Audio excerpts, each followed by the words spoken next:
علیکم کلاس 9 حمد کے باقی اشعار کی تشریح میں آپ کو سمجھا رہی ہوں۔ شعر نمبر دیکھیے 6۔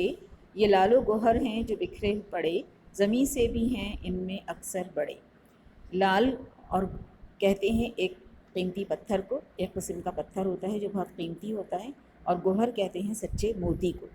شاعر نے ستاروں کو لال و گوہر کہا ہے کہ یہ جس طرح سے قیمتی پتھر ہوتے ہیں، ہیرے جواہرات ہوتے ہیں، سچے موتی ہوتے ہیں، اس طرح سے یہ آسمان پر بکھرے ہوئے ہیں، اور دیکھنے میں ہمیں یہ بہت چھوٹے نظر آتے ہیں مگر حقیقت میں یہ بہت بڑے ہیں۔ ان میں سے بعض ایسے ہیں، اکثر ایسے ہیں کہ جو زمین سے بھی زیادہ بڑے ہیں، لیکن فاصلہ زیادہ ہونے کی وجہ سے وہ ہمیں بہت چھوٹے نظر آتے ہیں۔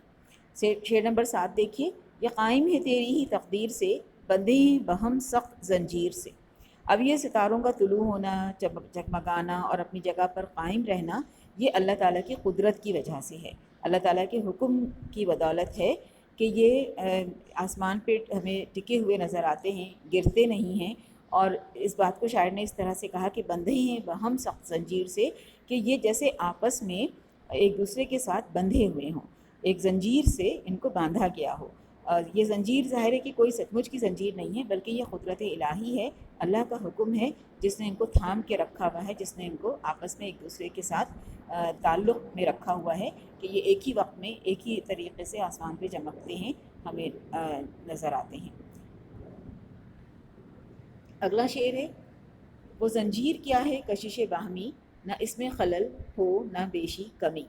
شاعر کہتے ہیں کہ وہ زنجیر یعنی وہ طاقت جس نے ان کو آپس میں باندھا ہوا ہے، کشش کہتے ہیں ایسی قوت کو جو کسی چیز کو اپنی جانب کھینچتی ہے، گریوٹی جسے کہتے ہیں، اور باہمی یعنی ایک دوسرے کے ساتھ۔ تو ان ستاروں کے درمیان وہ طاقت جو ان کو آپس میں مربوط رکھتی ہے، ایک دوسرے سے تعلق میں رکھتی ہے، وہ زنجیر ایک ایسی زنجیر ہے، ایک ایسی طاقت ہے جس میں کوئی خلل یعنی کوئی رکاوٹ نہیں آتی، کوئی بیشی کمی یعنی کوئی زیادتی اور کمی نہیں ہوتی۔ ایک طرح سے، ایک طریقے سے یہ ستارے جو ہیں وہ ایک دوسرے کے ساتھ رابطے میں رہتے ہیں، ملے جلے رہتے ہیں، ایک ساتھ جگمگاتے ہیں۔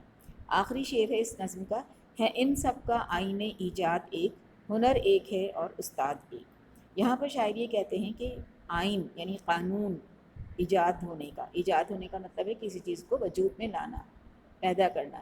تو اللہ تعالیٰ نے جو ستاروں کو بنایا ہے، پیدا کیا ہے، ان کے پیچھے ایک ہی قانون ہے، ایک ہی اصول ہے، اور کیونکہ ان کو جس ہنر سے بنایا گیا ہے، یعنی جس ٹیکنیک سے بنایا گیا ہے، وہ اللہ تعالیٰ کا ہنر ہے، اللہ تعالیٰ کی صلاحیت ہے، اس کی خوبی ہے، اور وہ ایک ہی ہے، اور استاد ایک ہے، یعنی کہ ان کو بنانے والا ایک ہے۔